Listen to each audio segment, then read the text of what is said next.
امامہ نے بے اختیار سے ٹوکا، کس پیسے کی بات کر رہی ہے تم ہماری فیملی کو جانتی ہو، ہم لوگ شروع سے ہی بہت امیر ہیں، ہمیں کون سا روپیہ مل رہا ہے اس مذہب پر رہنے کے لیے؟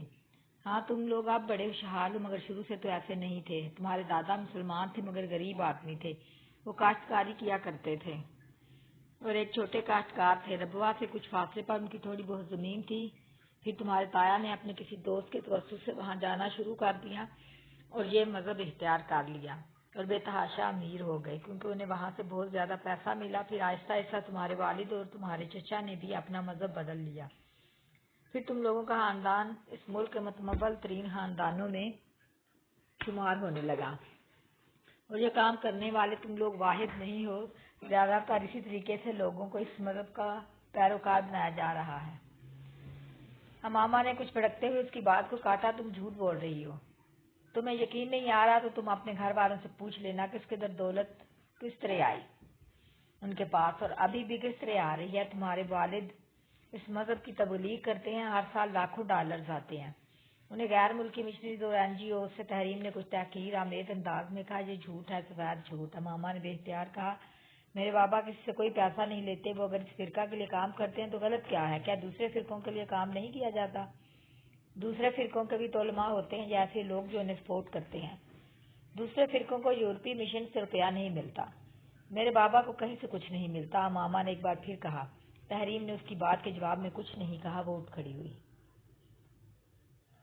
امامہ نے اسے جاتے ہوئے دیکھا، پھر گردن موڑ کر اپنے پاس بیٹھی جویریہ کی طرف دیکھا۔ کیا تم بھی میرے بارے میں ایسا ہی سوچتی ہو؟ تحریم نے غصہ میں آ کر تم سے یہ سب کچھ کہا ہے، تم اس کی باتوں کا برا مت مانو۔ جویریہ نے تسلی دینے کی کوشش کی۔ تو ان سب باتوں کو چھوڑو، آؤ کلاس میں چلتے ہیں، بریک ختم ہونے والی ہے، جویریہ نے کہا تو وہ اٹھ کھڑی ہو گئی۔ اس دن وہ گھر واپس آ کر اپنے کمرے میں بند ہو کر روتی رہی۔ تحریم کی باتوں نے اسے واقعی بہت دل برداشتہ اور مایوس کیا تھا۔ ہاشم مبین احمد اس دن شام کو ہی آفس سے گھر واپس آ گئے۔ واپس آنے پر انہیں سلمہ سے پتہ چلا کہ امامہ کی طبیعت خراب ہے، اور اس کا حال احوال پوچھنے اس کے کمرے میں چلے آئے۔ امامہ کی آنکھیں سوجی ہوئی تھی، ہاشم مبین حیران رہ گئے۔ کیا بات ہے امامہ؟ انہوں نے امامہ کے قریب آ کر پوچھا۔ وہ اٹھ کر بیٹھ گئی اور کچھ بہانہ کرنے کی بجائے بے اختیار رونے لگی۔ ہاشم کچھ پریشان ہو کر اس کے قریب بیٹھ کر بیٹھ گئے۔ کیا ہوا امامہ؟ تحریم نے آج اسکول میں مجھ سے بہت بدتمیزی کی ہے، اس نے روتے ہوئے کہا۔ ہاشم مبین نے بے اختیار ایک اطمینان بھری سانس لی۔ پھر کوئی جھگڑا ہوا ہے تم لوگوں میں؟ بابا آپ کو نہیں پتا اس نے میرے ساتھ کیا کیا ہے، امامہ نے باپ کو مطمئن ہوتے دیکھ کر کہا۔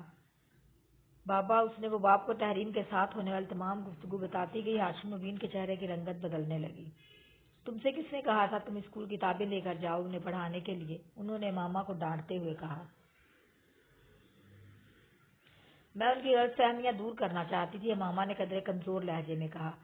تمہیں ضرورت ہی کیا تھی کسی کی غلط فہمیاں دور کرنے کی؟ وہ ہمارے گھر نہیں آتی تو نہ آئیں، ہمیں برا سمجھتی ہیں تو سمجھتی رہیں، ہمیں اس سے کیا فرق پڑتا ہے؟ ہاشم مبین نے اسے سمجھاتے ہوئے کہا۔ مگر تمہاری سرکت سے پتہ نہیں وہ کیا سمجھے گی، کس کس کو بتائے گی کہ تم نے اسے وہ کتابیں دینے کی کوشش کی؟ خود اس کے گھر والے بھی ناراض ہوں گے۔ امامہ ہر ایک کو یہ بتاتے نہیں پھرتے کہ تم کیا ہو، نہ ہی اپنے فرقہ کے بارے میں بحث کرتے ہیں۔ اگر کوئی بحث کرنے کی کوشش بھی کرے تو ہاں میں ہاں ملا دیتے ہیں، ورنہ لوگ خام خواہ فضول طرح کی باتیں کرتے ہیں اور فضول طرح کی شبہات میں مبتلا ہوتے رہتے ہیں، انہوں نے سمجھایا۔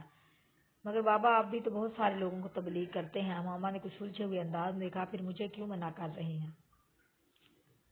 میری بات اور ہے، میں صرف انہی لوگوں سے مذہب کی بات کرتا ہوں جن سے میری بہت بے تکلفی ہو چکی ہوتی ہے اور جن کے بارے میں مجھے یہ محسوس ہو کہ ان پر میری تبلیغ اور ترغیب کا اثر ہو سکتا ہے۔ میں 2-4 دن کی ملاقات میں کسی کو کتابیں بانٹنا شروع نہیں ہو جاتا، ہاشم مبین نے کہا۔ بابا ان سے میری دوستی 2-4 دن کی نہیں ہے، ہم کئی سالوں سے دوست ہیں، امامہ نے اعتراض کیا۔ ہاں مگر وہ دونوں سید ہیں، دونوں کے گھرانے بہت مذہبی ہیں، تمہیں یہ بات ذہن میں رکھنی چاہیے تھی۔ میں نے تو صرف انہیں اپنے فرقے کے بارے میں بتانے کی کوشش کی تھی تاکہ ہمیں وہ غیر مسلم تو نہ سمجھے، امامہ نے کہا۔ اگر وہ ہمیں غیر مسلم سمجھتے ہیں تو ہمیں بھی کیا فرق پڑتا ہے، وہ خود غیر مسلم ہیں، ہاشم مبین نے بڑی عقیدت سے کہا۔ وہ تو خود گمراہی کے راستے پر ہیں۔ بابا وہ کہہ رہی تھی کہ آپ کو غیر ملکی مشن سے روپیہ ملتا ہے، NGO سے روپیہ ملتا ہے تاکہ آپ لوگوں کو ہمارے فرقہ کا پیروکار بنائیں۔ ہاشم مبین نے تنفر سے گردن کو جھٹکا۔ مجھے صرف اپنی جماعت سے روپیہ ملتا ہے، اور وہ بھی وہ روپیہ ہوتا ہے جو ہماری اپنی کمیونٹی اندرون ملک اور بیرون ملک سے اکٹھا کرتی ہے۔ ہمارے پاس اپنے روپے کی کیا کمی ہے؟ ہماری اپنی فیکٹریز نہیں ہے کیا؟ اور اگر مجھے غیر ملکی مشن اور NGO سے روپیہ ملے بھی تو میں بڑی خوشی سے لوں گا۔ آخر اس میں برائی کیا ہے؟ دین کی خدمت کر رہا ہوں، جہاں تک اپنے مذہب کی ترویج و تبلیغ کی بات ہے تو اس میں بھی کیا برائی؟ اگر اس ملک میں عیسائیت کی تبلیغ ہو سکتی ہے تو ہمارے فرقے کی کیوں نہیں؟ ہم تو ویسے بھی اسلام کا ایک فرقہ ہے، لوگوں کو راہ ہدایت پر لانے کی کوشش میں مصروف ہے، ہاشم الدین نے بڑی تفصیل کے ساتھ بتایا۔ مگر تم لوگوں سے اس معاملے پر بات مت کیا کرو، اس بحث مباحثے کا کوئی فائدہ نہیں ہوتا۔ ابھی ہم لوگ اقلیت میں ہیں، جب اکثریت میں ہو جائیں گے تو پھر اس طرح کے لوگ اتنی بے خوفی کے ساتھ اس طرح بڑھ بڑھ کر بات نہیں کر سکیں گے، اور پھر وہ اس طرح ہماری تذلیل کرتے ہوئے ڈریں گے، مگر فی الحال ایسے لوگوں کے منہ نہیں لگنا چاہیے۔ بابا، آئین میں ہمیں اقلیت اور غیر مسلم کیوں قرار دیا گیا ہے؟ جب ہم اسلام کا ایک فرقہ ہیں تو پھر انہوں نے ہمیں غیر مسلم کیوں ٹھہرایا ہے؟ امامہ کو تحریم کی کہی ہوئی ایک اور بات یاد آئی، یہ سب مولویوں کی کارستانی تھی، اپنے اپنے مقاصد کے حصول کے لیے وہ سب ہمارے خلاف اکٹھے ہو گئے تھے۔ ہماری تعداد بھی زیادہ ہو جائے گی تو پھر ہم اپنی مرضی کے قوانین بنوائیں گے اور اس طرح کی تمام ترمیمات کو آئین میں سے ہٹا دیں گے۔ ہاشم الدین نے پرجوش انداز میں کہا، تمہیں اس طرح بیوقوفوں کی طرح کمرے میں بند ہو کر رونے کی ضرورت نہیں ہے۔ ہاشم الدین نے اس کے پاس اٹھتے ہوئے کہا، ماما انہیں وہاں سے جاتے ہوئے دیکھتی رہی۔ تحریم کے ساتھ وہ اس کی دوستی کا آخری دن تھا، اس میں تحریم سے زیادہ خود اس کا رویہ وجہ تھا۔ وہ تحریم کی باتوں سے اس حد تک دل برداشتہ ہوئی تھی کہ اب تحریم کے ساتھ دوبارہ پہلے جیسے تعلقات قائم رکھنا اس کے لیے مشکل ہو گیا تھا۔ خود تحریم نے بھی اس کی اس خاموشی کو پھلانگنے یا توڑنے کی کوشش نہیں کی۔ ہاشم الدین احمد احمدی جماعت کے سرکردہ رہنماؤں میں سے ایک تھے، ان کے بڑے بھائی اعظم الدین احمد بھی جماعت کے اہم رہنماؤں میں سے ایک تھے۔ ان کے پورے خاندان میں سے چند ایک کو چھوڑ کر باقی تمام افراد بہت سال پہلے اس وقت قادیانیت اختیار کر گئے تھے جب اعظم الدین احمد نے اس کام کا آغاز کیا تھا۔ جن لوگوں نے قادیانیت اختیار نہیں کی تھی وہ باقی لوگوں سے قطع تعلق کر چکے تھے۔ اپنے بڑے بھائی اعظم الدین کے نقش قدم پر چلتے ہوئے ہاشم الدین نے بھی یہ مذہب اختیار کر لیا۔ اعظم الدین کی طرح انہوں نے اپنے مذہب کے فروغ اور تبلیغ کے لیے کام کرنا بھی شروع کر دیا۔ 10-15 سالوں میں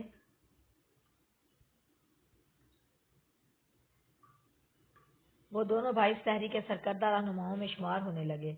اس کی وجہ سے انہوں نے بے تحاشا پیسہ کمایا، اس پیسے سے انہوں نے سرمایہ کاری بھی کی، مگر ان کی آمدنی کا بڑا ذریعہ تحریک تبلیغ کے لیے میسر ہونے والے فنڈز ہی تھے۔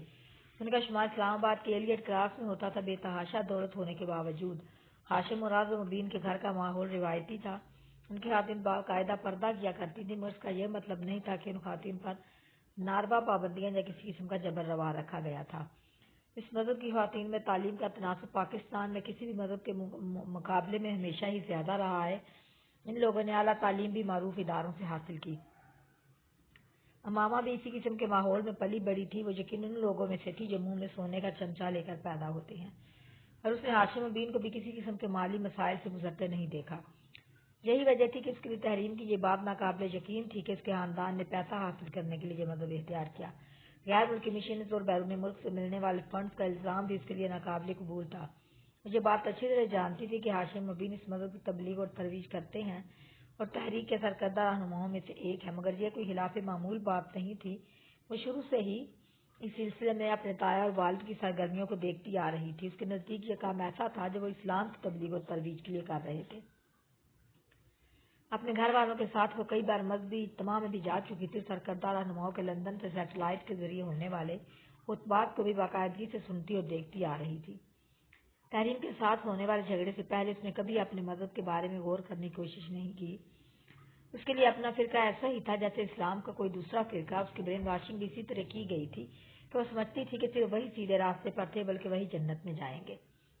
اگرچہ گھر میں بہت شروع میں ہی اسے باقی بہن بھائیوں کے ساتھ یہ نصیحت کر دی گئی تھی کہ وہ بلا وجہ لوگوں کو یہ نہ بتائیں کہ وہ دراصل کیا ہیں۔ اسکول میں تعلیم کے دوران ہی وہ یہ بھی جان گئی تھی کہ 1976 میں انہیں پارلیمنٹ نے ایک غیر مسلم اقلیت قرار دے دیا تھا۔ وہ سمجھتی تھی کہ یہ مذہبی دعاؤں میں آ کر کیا جانے والا ایک سیاسی فیصلہ ہے، مگر تحریم کے ساتھ ہونے والے جھگڑے نے اسے اپنے مذہب کے بارے میں غور کرنے اور سوچنے پر مجبور کر دیا تھا۔ تحریم سے ہونے والے جھگڑے کے بعد ایک تبدیلی جو اس میں آئی وہ اپنے مذہب کا مطالعہ تھا۔ تبلیغی مواد کے علاوہ، ان کتابوں کے علاوہ جنہیں اس مذہب کے ماننے والے مقدس سمجھتے تھے، اس نے اور بھی بہت سی کتابوں کا مطالعہ کرنا شروع کر دیا، اور بنیادی طور پر اسی زمانے میں اس کی الجھنوں کا آغاز ہوا۔ مگر کچھ عرصہ مطالعہ کے بعد اس نے ایک بار پھر ان الجھن اور اضطراب کو اپنے ذہن سے جھٹک دیا۔ میٹرک کے فوراً بعد عرصے سے اس کی منگنی ہوگی۔ وہ اعظم الدین کا بیٹا تھا۔ یہ اگرچہ کی محبت کی منگنی نہیں تھی، مگر اس کے باوجود امامہ اور اسد کی پسند اس رشتہ کا باعث بنی تھی۔ نسبت طے ہونے کے بعد ارشد کے لیے ماما کے دل میں ہاتھ جگہ بن گئی تھی۔ اپنی پسند کے شخص سے نسبت کے بعد اس کا دوسرا ٹارگٹ میڈیکل میں ایڈمیشن تھا، اور اسے اس کے بارے میں زیادہ فکر نہیں تھی۔ وہ جانتی تھی کہ اس کے باپ کی پہنچ اتنی ہے کہ اگر وہ میرٹ پر نہ بھی ہوئی تب بھی اسے میڈیکل کالج میں داخل کروا سکتے ہیں، اور اگر یہ ممکن نہ ہوتا تو بھی وہ بیرون ملک جا کر میڈیکل کی تعلیم حاصل کر سکتی تھی۔ تم پچھلے کچھ دنوں سے بہت پریشان ہو، کوئی پرابلم ہے؟ وسیم نے سراغ ماما سے پوچھا۔ وہ پچھلے کچھ دن سے بہت زیادہ خاموش اور الجھی نظر آ رہی تھی۔ نہیں، ایسی تو کوئی بات نہیں ہے، تمہارا وہم ہے، ماما نے مسکرانے کی کوشش کی۔ خیر وہم تو نہیں، کوئی نہ کوئی بات ہے ضرور، تم بتانا نہیں چاہتی تو اور بات ہے، وسیم نے سر جھٹکتے ہوئے کہا۔ وہ ماما کے ڈبل بیڈ پر اس سے کچھ فاصلے پر لیٹا ہوا تھا اور وہ اپنی فائل میں رکھے نوٹس الٹ پلٹ رہی تھی۔ وسیم کچھ دیر اس کے جواب کا انتظار کرتا رہا، پھر اس نے ایک بار پھر اسے مخاطب کیا۔ میں نے ٹھیک کہا نا، تم بتانا نہیں چاہتی؟ ہاں، میں فی الحال بتانا نہیں چاہتی، ماما نے گہرا سانس لے کر اعتراف کیا۔ بتا تو ہو سکتا ہے میں تمہاری مدد کر سکوں، وسیم نے اسے اکسایا۔ وسیم، میں خود تمہیں بتا دوں گی مگر فی الحال نہیں، اور اگر مجھے مدد کی ضرورت ہوگی تو میں خود تم سے کہوں گی، اس نے اپنی فائل بند کرتے ہوئے کہا۔ ٹھیک ہے، جیسے تمہاری مرضی، میں تو صرف تمہاری مدد کرنا چاہتا تھا۔ وہ بیڈ سے اٹھ گیا۔ وسیم کا اندازہ بالکل ٹھیک تھا، وہ واقعی جویریہ کے ساتھ اس دن ہونے والے جھگڑے کے بعد سے پریشان تھی۔ اگرچہ جویریہ نے اگلے دن اس سے معذرت کر لی تھی مگر اس کی الجھن اور اضطراب میں کوئی کمی نہیں آئی تھی۔ جویریہ کی باتوں نے اسے بہت پریشان کر دیا تھا۔ 1.5 سال پہلے تحریم کے ساتھ ہونے والا جھگڑا اسے ایک بار پھر یاد آنے لگا تھا، اس کے ساتھ ہی اپنے مذہب کے بارے میں بھرنے والے سوالات اور الجھنیں بھی جو اس نے اپنے مذہب کا تفصیلی مطالعہ کرنے کے بعد اپنے ذہن میں محسوس کی تھی۔ جویریہ نے کہا تھا، میری زندگی کی سب سے بڑی خواہش یہ ہے کہ کاش تم مسلمان ہوتی۔ اور عجیب سی بے یقینی میں مبتلا ہو گئی تھی، کیا میں مسلمان نہیں ہوں؟ کیا میری بہترین دوست بھی مجھے مسلمان نہیں مانتی؟ کیا یہ سب کچھ صرف ایک پروپیگنڈا کی وجہ سے ہے جو ہمارے بارے میں کیا جاتا ہے؟ آخر ہمارے ہی بارے میں کیوں یہ سب کچھ کہا جاتا ہے؟ کیا ہم لوگ واقعی کوئی غلط کام کر رہے ہیں، کسی غلط عقیدے کو اختیار کر بیٹھے ہیں؟ مگر یہ کیسے ہو سکتا ہے؟ آخر میرے گھر والے ایسا کیوں کریں گے، اور پھر ہماری ساری کمیونٹی ایسا کیوں کرے گی؟ اور شاید جن سوالوں سے نجات پانے کی کوشش تھی کہ ایک ہفتے بعد اس نے ایک بہت بڑے عالم دین کی قرآن پاک کی تفسیر خریدی۔ وہ جاننا چاہتی تھی کہ ان کے بارے میں دوسرے فریق کا موقف کیا ہے۔ قرآن پاک کا ترجمہ وہ اس سے پہلے بھی پڑھتی رہی تھی مگر وہ تحریف شدہ حالت میں تھا۔ اسے اس سے پہلے اس بات کا یقین نہیں تھا کہ جو قرآن پاک وہ پڑھتے ہیں اس میں کچھ جگہوں پر کچھ تبدیلیاں کی گئی ہیں، مگر اس مشہور عالم دین کی تفسیر پڑھنے کے دوران اسے ان تبدیلیوں کے بارے میں معلوم ہو گیا جو ان کے اپنے قرآن میں موجود تھی۔ اس نے جگہ بعد دیگر مختلف فرقوں کے اداروں سے شائع ہونے والے قرآن پاک کے نسخوں کو دیکھا، ان میں سے کسی میں بھی وہ تبدیلیاں نہیں تھی جو خود ان کے قرآن میں موجود تھی، جبکہ مختلف فرقوں کی تفاسیر میں بہت زیادہ فرق تھا۔ جو وہ اپنے مذہب اور اسلام کا تقابلی مطالعہ کر رہی تھی اس کی پریشانی میں اضافہ ہو رہا تھا۔ ہر تفسیر آخری نبی پیغمبر اسلام صلی اللہ علیہ وسلم کو ہی ٹھہرایا گیا، کہیں بھی کسی دلی یا امتی نبی کا کوئی ڈھکا چھپا اشارہ بھی موجود نہیں تھا۔ مسیح موعود کی حقیقت بھی اس کے سامنے آ گئی تھی۔ اپنے مذہبی رہنما کی جھوٹی پیش گوئیوں میں حقیقت میں ہونے والے واقعات کا تضاد اسے اور بھی زیادہ چبھنے لگا تھا۔ اس کے مذہبی رہنما نے نبوت کا دعویٰ کرنے سے پہلے جن پیغمبر کے بارے میں سب سے زیادہ غیر مہذب زبان استعمال کی تھی وہ خود حضرت عیسیٰ علیہ السلام ہی تھے، اور بعض نے نبوت کا جھوٹا دعویٰ کرنے سے پہلے یہ بھی کہا تھا کہ حضرت عیسیٰ علیہ السلام کی روح کا حلول اس کے اندر ہو گیا ہے، اور اگر اس دعوے کی سچائی کو مان بھی لیا جاتا تو حضرت عیسیٰ علیہ السلام اپنے دوبارہ نزول کے بعد 40 سال تک زندہ رہتے، اور پھر جب ان کا انتقال ہوا تو اسلام پوری دنیا پر غلبہ پا چکا ہوتا، مگر ان رہنما کی وفات کے وقت دنیا میں اسلام کا غلبہ تو ایک طرف، خود ہندوستان مسلمان آزادی جیسی نعمت کے لیے ترس رہے تھے۔ امامہ کو اپنے مذہبی رہنما کی گفتگو کے اس انداز پر بھی تعجب ہوتا جو اس نے اپنی مختلف کتابوں میں اپنے مخالفین یا دوسرے انبیاء کرام کے لیے اختیار کیا تھا۔ کیا کوئی نبی اس طرح کی زبان استعمال کر سکتا تھا جس طرح کی اس نبوت کے دعویٰ کرنے والے نے کی تھی؟ بہت غیر محسوس انداز میں اس کا دل اپنے مذہبی لٹریچر مقدس کتابوں سے اچاٹ ہونے لگا تھا۔ پہلے جیسا اعتقاد اور یقین تو ایک طرف سے سرے سے ان کی صداقت پر شبہ ہونے لگا تھا۔ اس نے جویریہ سے یہ ذکر نہیں کیا تھا کہ وہ اب اپنے مذہب سے ہٹ کر دوسری کتابوں کو پڑھنے لگی تھی۔ اس کے گھر میں بھی کسی کو یہ اندازہ نہیں ہوا کہ وہ کس قسم کی کتابیں گھر لا کر پڑھ رہی تھی۔ اس نے انہیں اپنے کمرے میں بہت حفاظت سے چھپا کر رکھا ہوا تھا۔ صرف ایک دن ایسا ہوا کہ وسیم اس کے کمرے میں آ کر اس کی کتابوں میں اس کی کتاب ڈھونڈنے لگا۔ وسیم کے ہاتھ سب سے پہلے قرآن پاک کی وہی تفسیر لگی تھی اور وہ جیسے یکدم دم بخود رہ گیا تھا۔ یہ کیا ہے امامہ؟ اس سے مڑ کر تعجب سے پوچھا۔ امامہ نے سر اٹھا کر اسے دیکھا اور دھک سے رہ گئی۔ یہ قرآن پاک کی تفسیر ہے، اس نے ایک دم اپنی زبان میں ہونے والی لڑکھڑاہٹ پر قابو پاتے ہوئے کہا۔ میں جانتا ہوں، مگر یہ یہاں کیا کر رہی ہے؟ کیا تم اسے خرید کر لائی ہو؟ وسیم نے بڑی سنجیدگی کے ساتھ پوچھا۔ ہاں، میں اسے خرید کر لائی ہوں، مگر تم اتنا پریشان کیوں ہو رہے ہو؟ بابا کو پتہ چلے گا تو وہ کتنا غصہ کریں گے، تمہیں اندازہ ہے؟ ہاں مجھے اندازہ ہے، مگر مجھے یہ کوئی اتنی قابل اعتراض بات نظر نہیں آتی۔ آخر تمہیں اس کتاب کی ضرورت کیوں پڑی؟ وسیم نے کتاب وہیں رکھ دی۔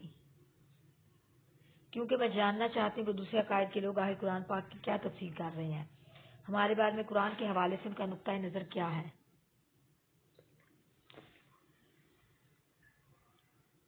امامہ نے سنجیدگی سے کہا۔